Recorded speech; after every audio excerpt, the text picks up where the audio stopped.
All right, well, this is the exciting point, folks. We've got this thing stained, it's been sanded, it's been all put together. This is the point really where there's no going back. We're going to put a clear coat of varnish on this thing. You can use polyurethane, you can use polyacrylic, you can use shellac. There's all kinds of different finishes. You can use Thompson wire seal, it's good for outside stuff.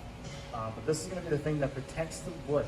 Right now, this is unprotected. You go to set a glass of pop on here, and that sweat ring from underneath is going to penetrate into that wood, into that finish, and leave a little ring. So we want to avoid that with some clear coat varnish. You're going to apply it with a brush. We're not going to use rags anymore. And I recommend, for our purposes here, just some little cheapy throwaways. I just happen to have these foam brushes in my garage, and so I brought them here for this demonstration. But it's kind of nice when you want to clean up your brush. If you're going to make this a professional thing, get yourself a quality brush. Maybe even invest in HVLP or a airless sprayer. Okay, they're getting pretty cheap nowadays too.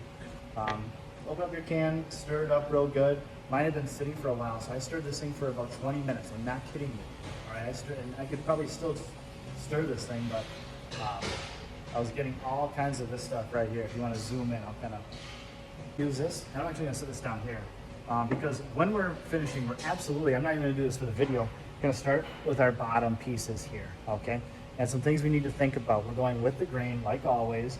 We're only going to saturate maybe that bottom little bit. If you're using a bristle brush, you're only going to saturate maybe the last ½ inch of the brush. By no means are we going to be dunking this down to the handle, okay? The biggest enemy we're going to have here is runs. So think about a runny nose when you get a cold.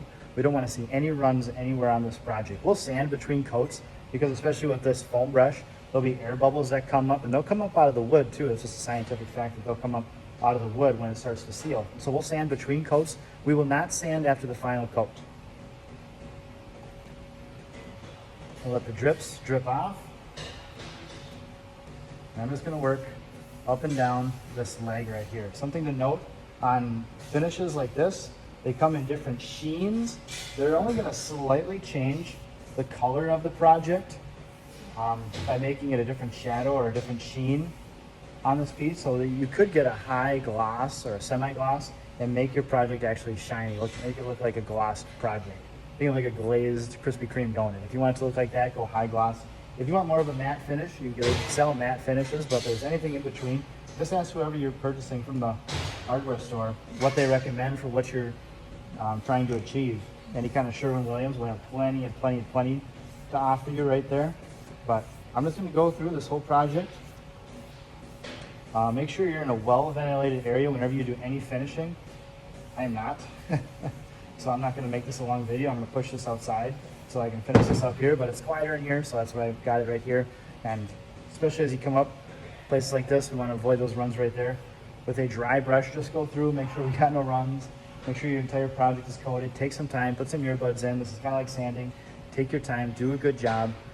There's a lot of things that if they go wrong here, there's no going back. So rewatch this video, rewind it, enjoy it, seek other resources, have fun.